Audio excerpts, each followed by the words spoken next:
So to change your Gmail password is actually very simple. So the first thing we need to do is to go to the Gmail application and you want to make sure you're signed into the account. Once you're signed in, you want to click on your account icon in the top right hand corner, then you want to go ahead and click on manage your Google account.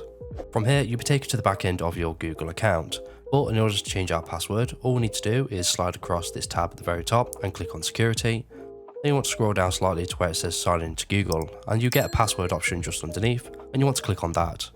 You'll then be requested to sign into your account using your existing password, so you just want to go ahead and do that now. You will then be taken to the page where you can go ahead and enter in your new password. In this case, I'm going to head over to my password manager, click on tools and then generate a new password for my new Gmail account.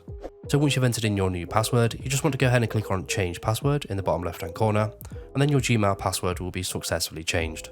Just bear in mind, you will be requested to sign back into your account on other devices. And that's it. So if you have any questions or comments, leave them below and I'll reply to you as soon as I can.